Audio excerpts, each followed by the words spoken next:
Hello students, myself Dr. Richa Srivastava, and in this video lecture I am going to discuss various LC and crystal oscillators. The lecture will cover the following topics. First of all, introduction to LC and crystal oscillator, then types of LC oscillator, then their oscillation criteria will be discussed and derived, then the basic working of crystal oscillator and its resonance frequency will be discussed. In previous lecture we have already discussed various RC oscillator circuits. Now coming to the introduction to LC oscillators. The LC oscillators, what is the basic structure of LC oscillator? It consists of transistors. It can be a FET or it can be a BJT along with the LC tuned circuit, means it has a tuned circuit as a feedback. Now the frequency range, if we talk about the frequency range of these LC oscillator, it ranges from 100 kilohertz to hundreds of megahertz, and their Q factor or quality factor is also higher as compared to the RC oscillator circuit. But the drawback of LC oscillator is that we cannot tune them to wide range of frequency. Means if we compare these LC oscillator circuit with the RC oscillator circuit, the tuning range for RC oscillator is higher as compared to the LC oscillator circuit. They can be tuned to very limited range of frequencies. And if we compare LC oscillator to the crystal oscillator that we will study further, here crystal oscillators, they can operate only at a single frequency. Coming to the types of LC tuned oscillators, as the name suggests, these oscillators, they have inductor and capacitor as the feedback element along with the transistor, and these oscillators, they are known as LC tuned oscillators. They are of two types. One is the Colpitts oscillator and another is the Hartley oscillator. This diagram, it shows the circuit for Colpitts and Hartley oscillator. The circuit A is for Colpitts oscillator and B is for Hartley oscillator. Here we can see the circuit of this Colpitts oscillator. It consists of a BJT, that is a bipolar junction transistor, and at this collector and emitter side between these two, this is the collector, this is base and this is emitter. The resistance R, it is connected between the collector and emitter, and the capacitor C1, it is also connected between the collector and emitter. And with this emitter terminal, the C2 is connected and its another terminal, it is connected to the base of this bipolar junction transistor. And between collector and base, this inductor is connected between the collector and base terminal of the BJT. Now if we compare this Colpitts oscillator with the Hartley oscillator, what is the difference between the circuit diagram? Here it has a inductor in place of capacitor. The C1 and C2 capacitors, they are replaced by inductors L1 and L2, and the inductor L, it is replaced by the capacitor C. In many circuits we can replace this BJT by FET also. Here we have considered the BJT. All the analysis part, it will be done with this circuit diagram only. Now every oscillator circuit, it has a kind of feedback, that is positive feedback. In this Colpitts oscillator and Hartley oscillator, the feedback is achieved with the help of these combination of L and C. So feedback, it is a capacitive divider in case of Colpitts oscillator, and in case of Hartley oscillator, it is a inductive divider. We can see also this is capacitive divider and this is the inductive divider. Now while performing the analysis or calculating the frequency of oscillation for Colpitts oscillator, if the frequency of operation is sufficiently low, so what we can do, we can neglect the transistor internal capacitance.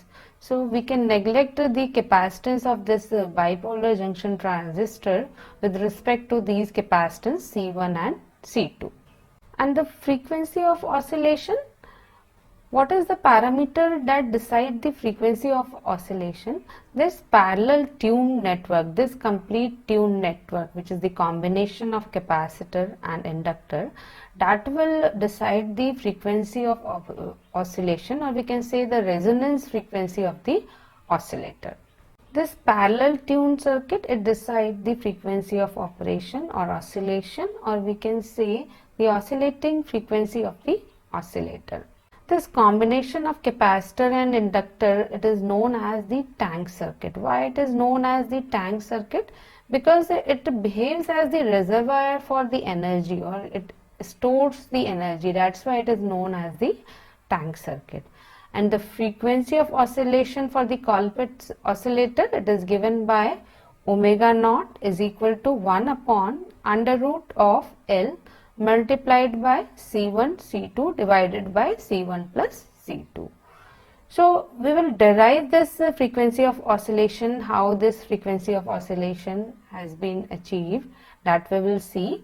Now if we see the Hartley oscillator, its frequency of oscillation is given by omega naught is equal to 1 upon under root of L1 plus L2 multiplied by the factor of C. Here this is the tank circuit.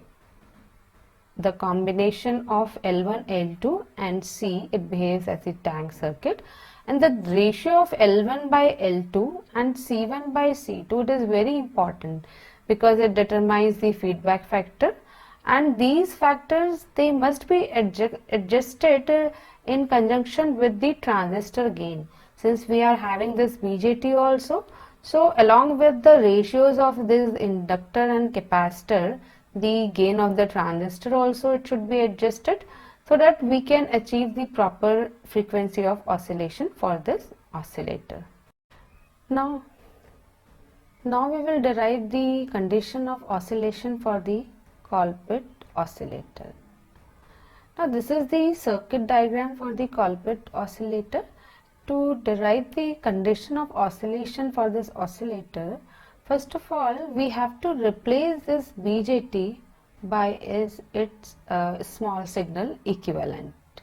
So this is the small signal equivalent of this Colpitt oscillator. How we will replace this? What is the first step? First of all, mark all the terminals of this BJT. This is collector, this is base, and the arrow terminal is the emitter terminal. So these are the terminals of the BJT. Now if we replace the BJT by its equivalent, this is collector, this is base, this is emitter, it is GM times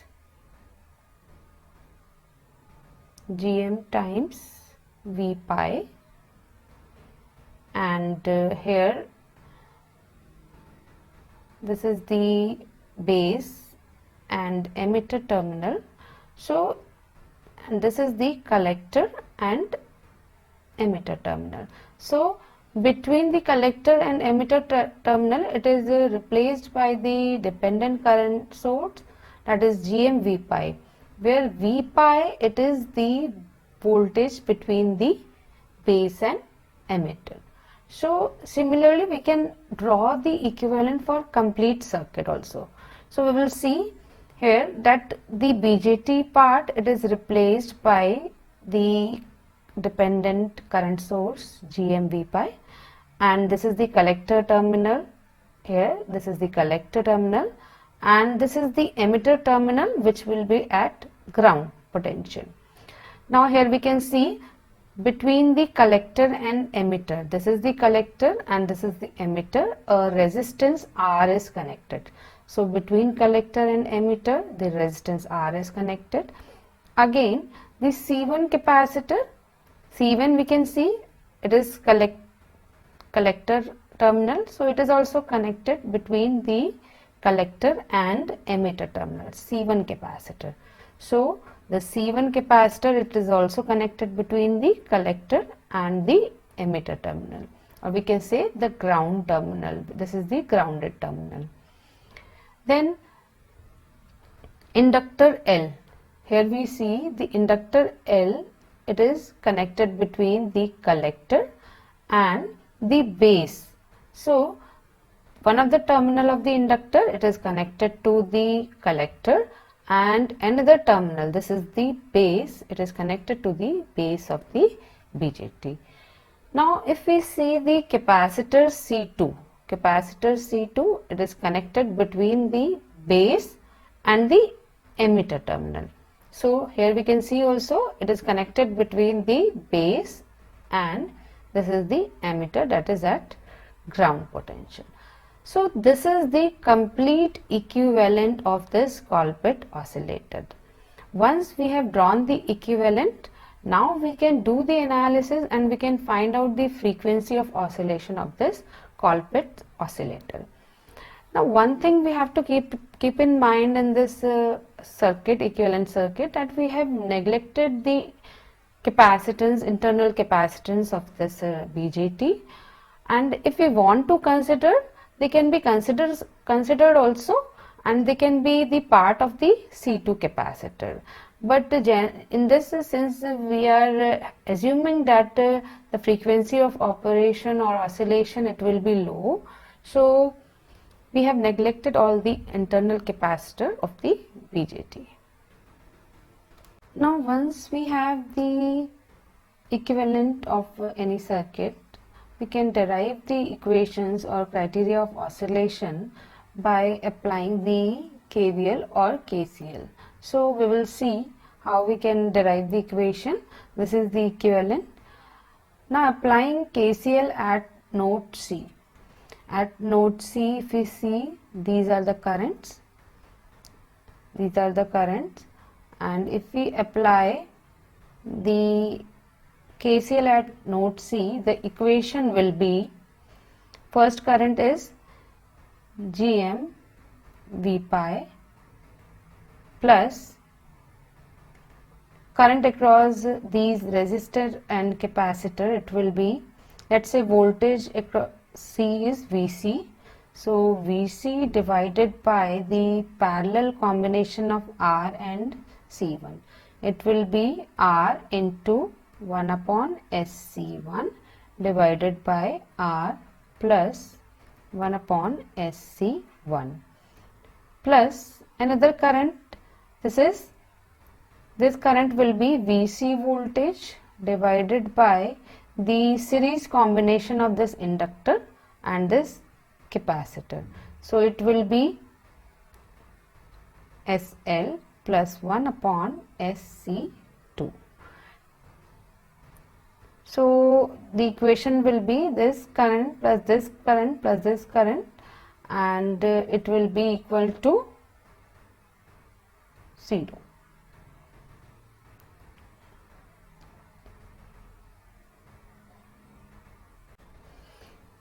Now if we simplify this equation, the equation will be GM V pi divided by VC, it can be taken as common, so it will be 1 upon R into 1 upon SC1 divided by R plus 1 upon SC1 plus 1 upon SL plus 1 upon SC2 is equal to 0.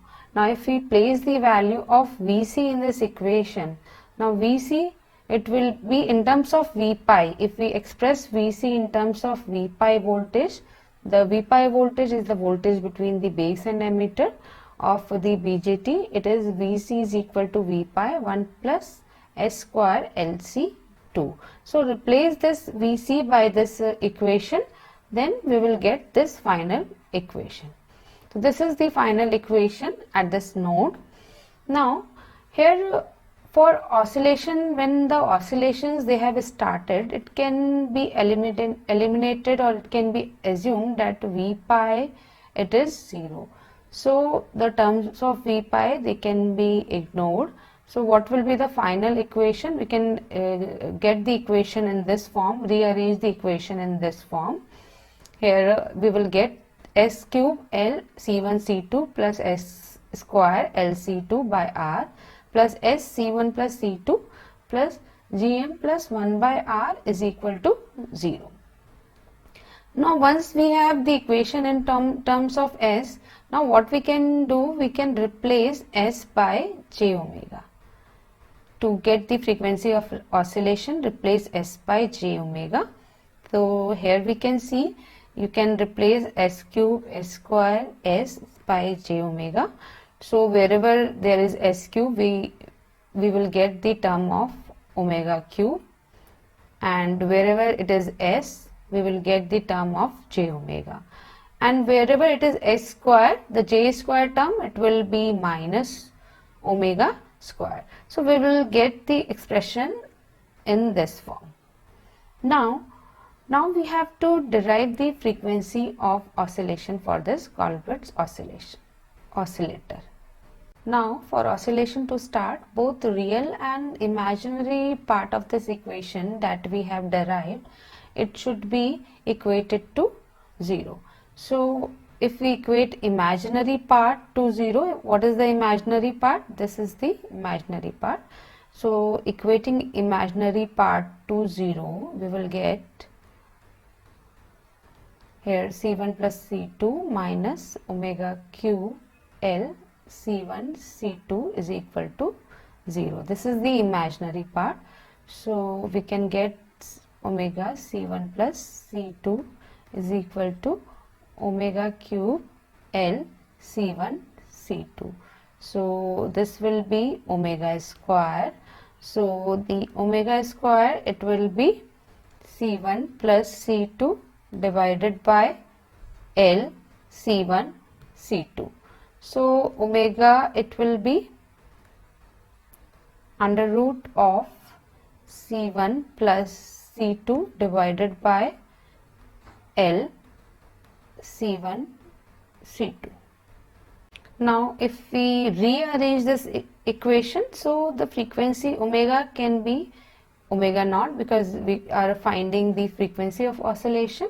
It can be written as 1 upon under root L multiplied by factor of C1 C2 divided by C1 plus C2. Here if we take this to denominator, we can get the equation like this. So this is the frequency of oscillation for the Colbert's oscillator. Now another condition can be obtained by equating the real part to 0. This is the real part of the equation. If we equate this real part to 0, what will be the equation? Means Gm plus 1 by R minus omega naught square L C2 by R is equal to 0. So it can be written as Gm plus 1 by R is equal to omega square L C2 by R. So if we simplify this, GMR plus 1 is equal to omega square L C2, and if we replace omega by the frequency of oscillation, it will be GMR plus 1 is equal to omega square will be replaced by the frequency of oscillation. So it will be 1 upon L C1 C2 upon C1 plus C2, and it will be multiplied by the factor of L C2. So we will get C2 will be cancelled out, and we will get the equation as GMR plus 1 is equal to, this L will also be cancelled, so it will be C1 plus C2 by C1, it will be 1 plus C2 by C1. Here 1 will be cancelled out, so GMR, it will be the ratio of C2 and C1. So this is also one of the condition for oscillation in this Colbert's oscillator, that the ratio of C2 by C1, it should be GM by R.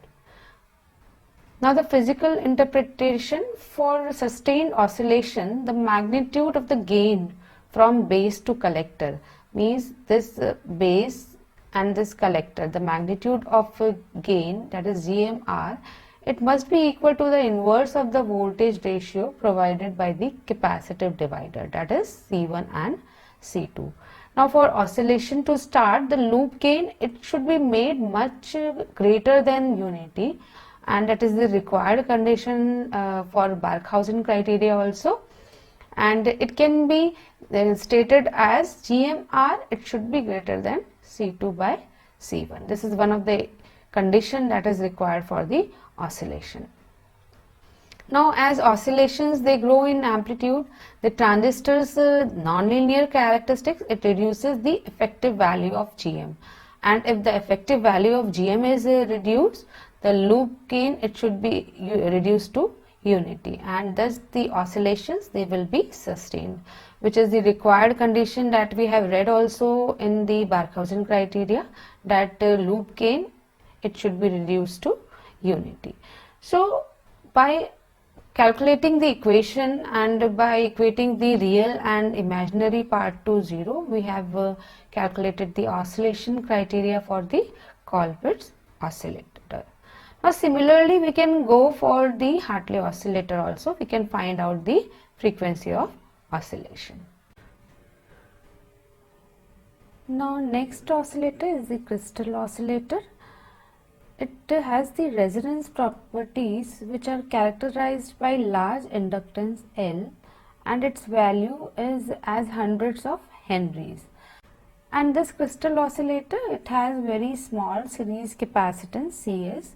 Its value is as small as 0.0005 picofarad, and it is characterized by a series resistance R, whose quality factor, it is given by L omega naught by R, that can be high as a few hundred, or it can be 1,000 also, and it has a parallel capacitance Cp, whose value is in the range of picofarad.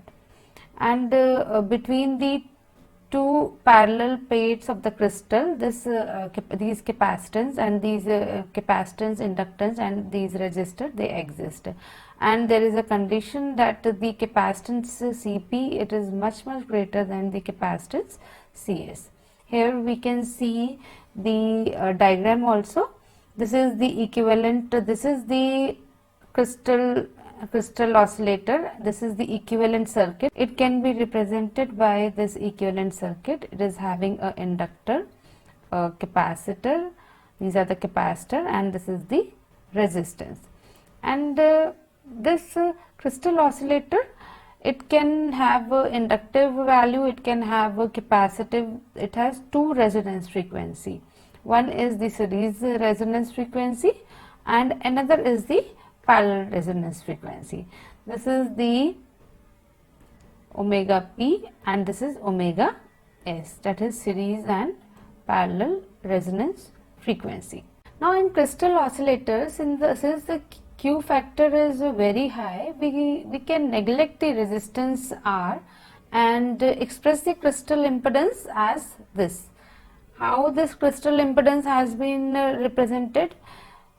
We have to take the equivalent of all these, means these inductor, capacitor and resistor will be in series, and the combine of these three, it will be in parallel with this Cp capacitance, and when we will calculate this equivalent impedance, we will get this equation.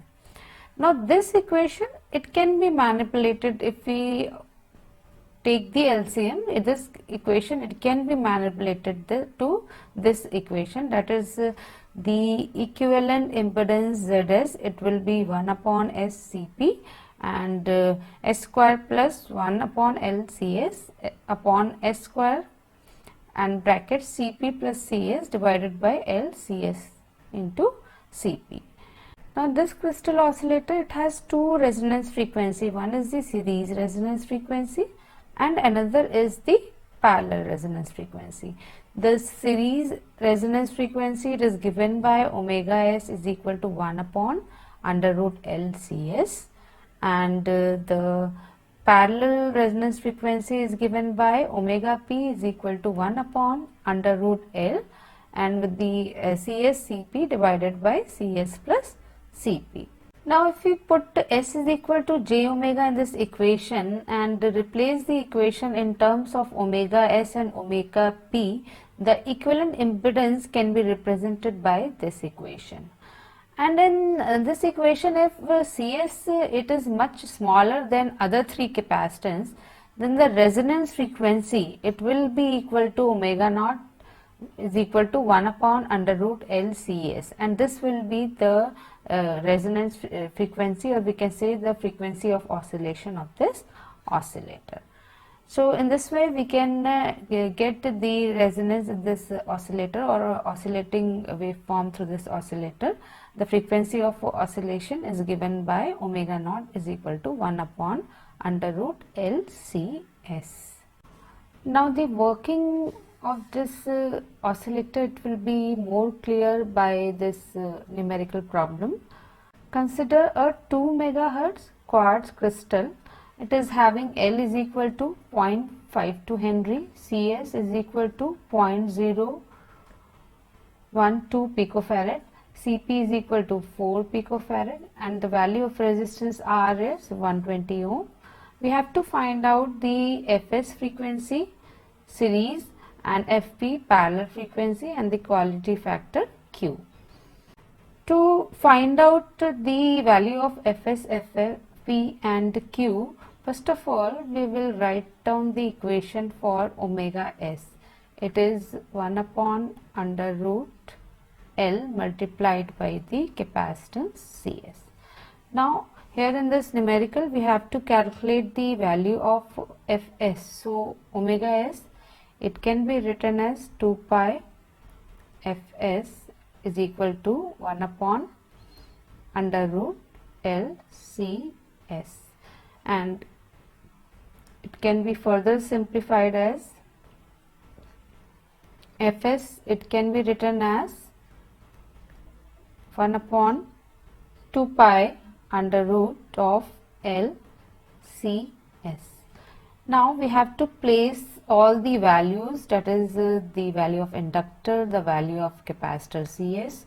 So it will be 1 upon 2 pi, the value of inductor is 0.52, and Cs is, the value of inductor is 0.52 and the value of capacitor is 0.012, and since it is in picofarad, so we will write down 10 to the power minus 12 also here, and this inductor, it is in Henry, so we have written this as 0.52. After solving this, we will get the frequency Fs as 2.015 megahertz. Now to calculate Fp, the value of frequency omega p, it is given by 1 upon under root L Cs into Cp divided by Cs plus Cp. It can be written as 2 pi Fp is equal to 1 upon under root L Cs Cp divided by Cs plus Cp. So from this Fp, it will be 1 upon 2 pi under root of L Cs into Cp divided by Cs plus Cp. Now if we will put all the values over here, again we will get the value of Fp as 2.018 megahertz. Now to calculate the value of Q, it is given by L omega naught by R, and L is 0.52 and omega naught, it will be 2 pi Fs divided by the value of R is 120 ohms. So it can be written as 0.52 into 2 pi multiplied the value of Fs is 2.015 megahertz, that is 10 to the power 6, and divided by 120. So if we will solve this, the value of Q will be 55,000. So in this way we can calculate the value of Q, Fs and Fp. So in this video lecture we have discussed various LC oscillator, crystal oscillator, their working, their frequency of oscillation, and one of the numerical problem based on crystal oscillator has also been discussed. Thank you.